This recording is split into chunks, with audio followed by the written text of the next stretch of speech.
Charlie के कानों में जैसे ही ये शब्द पड़े, $10 बिलियन, उसकी सांसें थम सी गईं।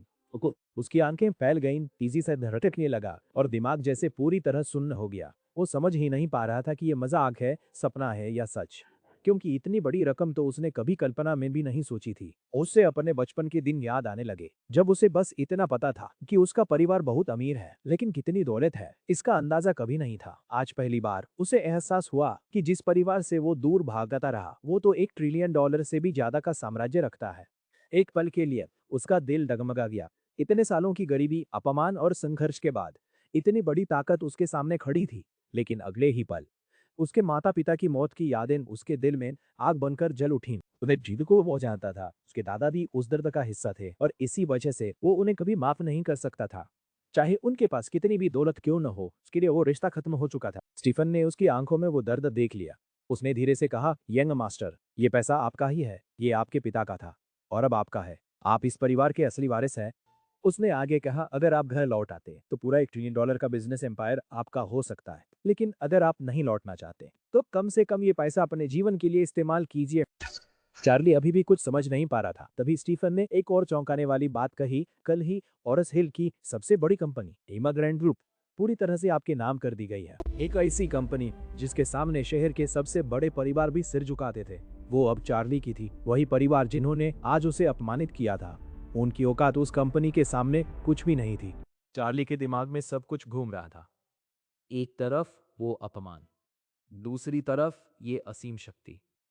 उसे समझ नहीं आ रहा था कि वो इस सब को स्वीकार करे या ठुकरा दे। लेकिन फिर उसे मिसेज लोइस याद आई, वो औरत जिसने उसे बचपन में सहारा दिया था। वो अभी भी मौत से लड़ रही थी और उसे उनकी मदद करनी थी, चाहे कुछ भी हो जाए।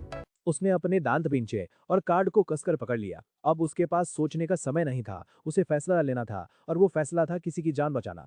वे गेशियर के पास गया और शांत आवाज में कहा, मैं पूरा बिल चुकाना चाहता हूँ। कार्ड स्वाइप हुआ, पासवर्ड डाला गया और कुछ ही सेकंड में $2 मिलियन का भुगतान हो गया। जैसे ये कोई छोटी सी बात हो। कालाई खुद यकीन नहीं कर पा रहा था। कुछ ही पलों में वो एक गरीब इंसान से अरबपति बन चुका था, जैसे उसकी पूरी दुनिया एक झटके में बदल गई हो। वो धीरे धीरे घर की तरफ बढ़ा, लेकिन उसके कदम भारी थे, क्योंकि उसे पता था वहां उसका स्वागत नहीं होगा, बल्कि फिर से अपमान मिलेगा। घर के अंदर पहले से ही गुस्से का माहौल था।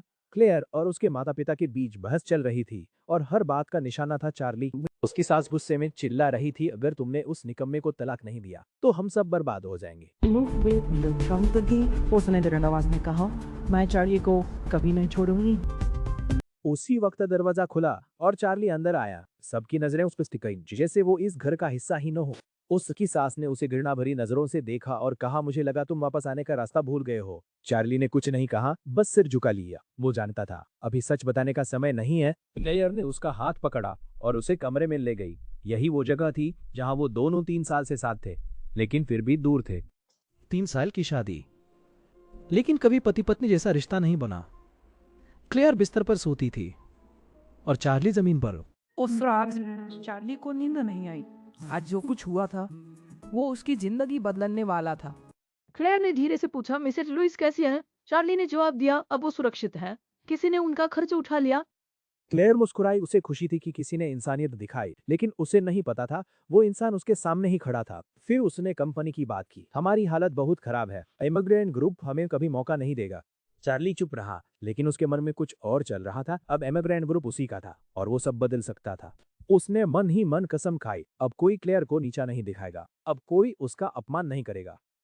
मैं मां सब बदल दूंगा, उसने दिल में कहा। मैं पूरी परिवार को झुकने पर मजबूर कर दूंगा।